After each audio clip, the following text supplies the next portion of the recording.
I'm going to preface this by saying I was not super consistent with filming everything that I did on the bed. So the timeline of this video is kind of going to be all over the place. I know there are places where I didn't mention anything about what you see in the next clip. Namely, when I decided to put a crane on the bed, I didn't mention anything about it. So it goes from building the bed, and then the next clip is, hey, here's the structure for the crane that I added. And I didn't mention anything about the crane. So about halfway through building the bed, I decided I wanted to add a crane to it. It's just a little cheap electric winch crane. It lifts about 1,000 pounds if you're brave enough to, but it works pretty well for what I need it to. I added the structure to that. You'll see it in the video, but I didn't talk about it beforehand. And then painting it, I didn't catch a lot of painting it. I think I skipped from having it set up to having it painted to all of a sudden having it on the bed. I didn't really catch a lot of the assembly process there. So there's going to be a lot of jumping around in this video, just fair warning. So here it is. Alright, so got a little carried away with the material and some of the production of the bed. We got a big angle, we got smaller angle, we got some C-channel. So we got C-channel running on either side of the truck frame, sitting on the old mounts from the wood bed. We ended up measuring them, and they were pretty close to straight as far as we needed. Close enough that we could drill holes in these C-channels and bolt it down. The C-channels sit straight with the frame. So those ended up being good enough. I got these side rails sitting here. They still need to be tacked on a little better, both sides. I got the piece cut for the front, but I'm going to have the front put on like that instead of like that. The reason for that being, if I have it with the flat on top, then I can put the boards in and then they can't lift up. So I don't have to have something at the front securing the boards. Whereas if I had it sitting like that and the boards were sitting in there this ways, if they swell and they try to warp or something, they can lift right out of the angle. And there's just no reason to do that when I can put it like this and then sit down in there nicely, and then they're captured in there. So that's the way we're going to do the front. The rear I got to figure out yet. I don't know if I'm going to do a bolt system and try and bolt all the ends down, or if I'm going to try and do another cap system that is removable. That way it makes it way easier to change the deck out. I shouldn't need to change the deck out for quite a while. I got 2x8s and they're green treat, so they're pressure and green treated, so they should last quite a while if I don't abuse the bed too bad. But they were pretty cheap. Menards had them for less than $10 a piece for the 8-foot ones, so it's about right around $100 just in lumber. I was considering potentially a metal deck because I have access to some diamond plate, but that's a pretty penny. And this just, I think sometimes wood decks can look a little nicer. And I know that I'm not building this for one specific use. I'm kind of building it to be able to haul anything and everything. And that includes sometimes screwing stuff down into the deck boards. So having lumber down there would be really nice. If I gotta bolt something right to the wood, I don't feel as bad putting holes in wood versus if I had the diamond plate and I needed to put a hole in it. I would feel a little worse about that. But I got some D-rings that we're gonna be putting through. I got a couple different styles. I got these little lighter duty ones rated for 16, and then I got some heavier ones. I think these are rated for 25. So let's get the sides tacked down a little better and we'll go from there.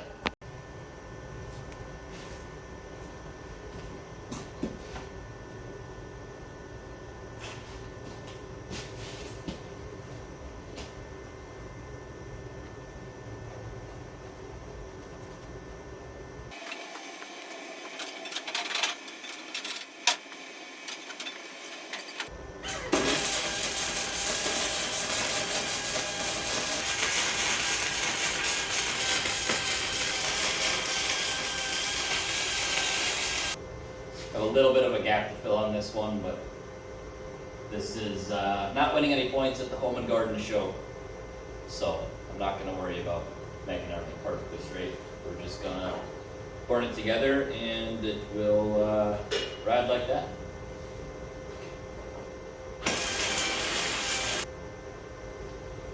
Alright, that one is pretty well permanent now. Let's do the other side, make sure that that's not going to go anywhere.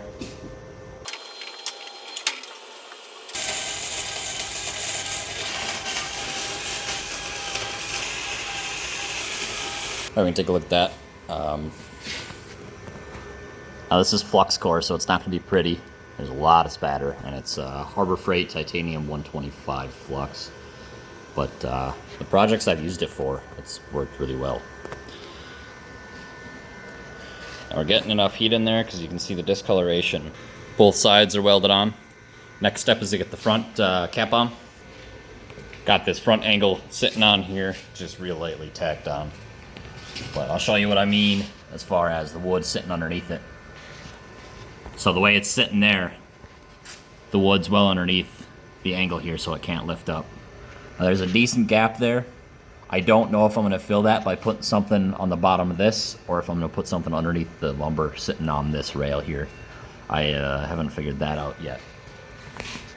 So after some contemplation about the gap between the wood and the angle, I think what I'm going to do is I'm going to actually grind some off of the end of this here. That way this doesn't sit completely on top of this rail, but it might end up sitting just down inside. That way the top of this ends up being closer to the top of this. Alright, so what I figured out to do here is everywhere that's got blue on it is coming off. So I'm actually going to leave intentionally a little bit here at the end, because that will be the cap right at the very end here. Make this a lot easier, I borrowed a plasma cutter from a neighbor. He's a nice guy.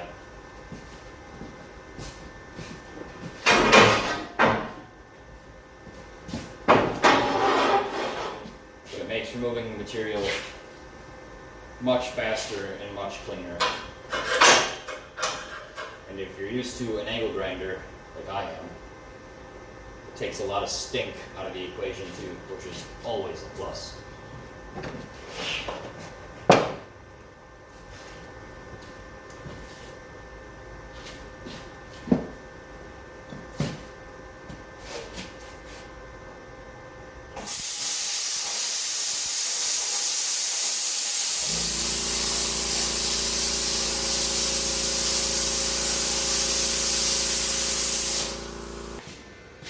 So we'll go ahead and tack that into place on the end of here, and the front up there.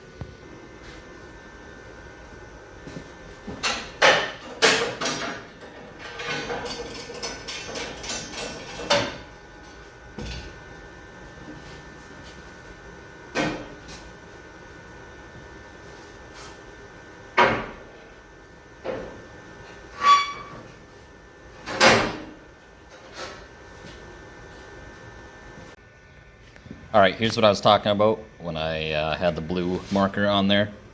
So I only removed the part with the blue marker, left the top flap so that can sit flush with the edge.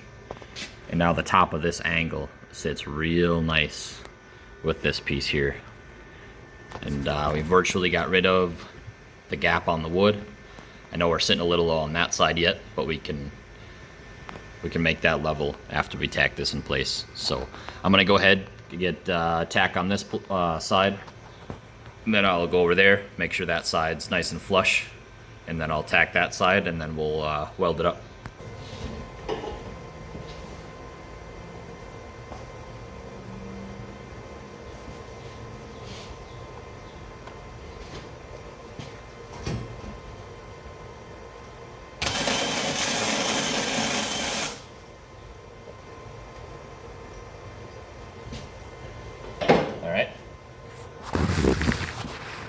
Other side.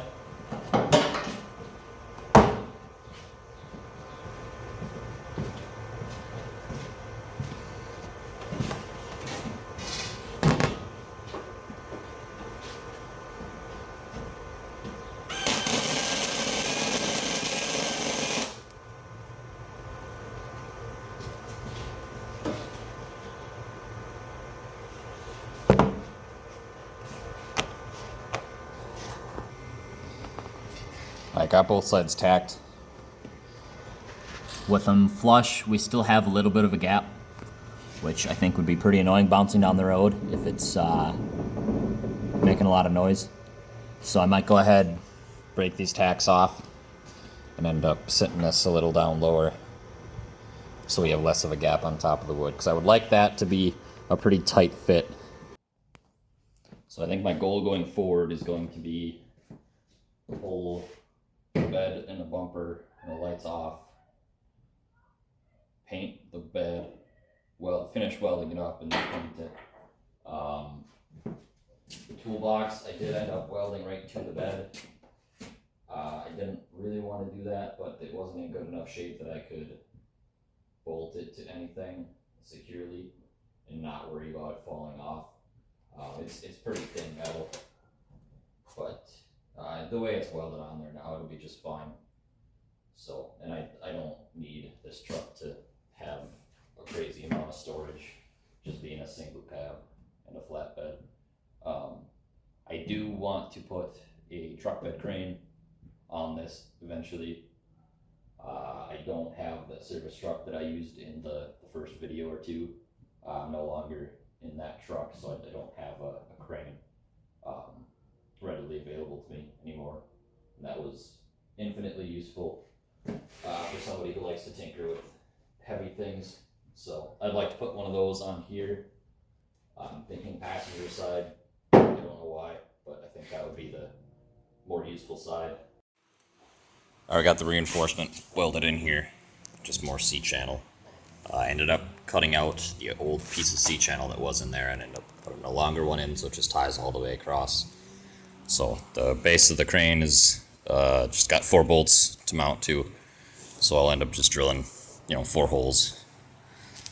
So that should work pretty good. I had to take some material off of this side here to get it to sit far enough up front to get the holes to line up, but that's alright. It should still have plenty of strength.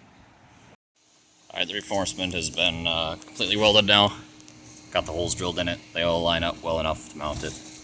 So, but here's what I was talking about, that C-channel runs all the way up to the other side of the bed. So that should be plenty strong. And it's welded up all in there. So, I did the first step, got it washed, rinsed off, it's dry now. I'm getting ready to do the second step, metal prep. So I've just got it in a spray bottle. I'm going to try doing a spray bottle instead of brushing it on this time. I think it'll be a lot easier to keep it wet, because that's what the instructions tell you to do. So we'll go ahead and get this on, get it rinsed off, and then get to painting. Alright, we ended up having to switch colors halfway through. The Port 15 did not go far enough to cover the bed completely, but that's alright. Just random Menards, got some tractor paint. They didn't have black, which kind of surprised me, but I went with this rust colored, so we colored rust with more rust color, but that's alright. Letting it tack up and dry now. I've already done 2 coats more or less, so once that's dry, let it down, get it back on the truck, and reassemble. Alright, bed's bolted down. Got the crane back on there. Putting the boards back in. I don't remember if I showed this in the first video, but that's how the front of the boards are being held in, was just by this piece of angle here. And then I got another piece of angle. Got the rear when I'm done, the caps, the end, and the tops. So I'll go ahead and get the rest of the boards in here.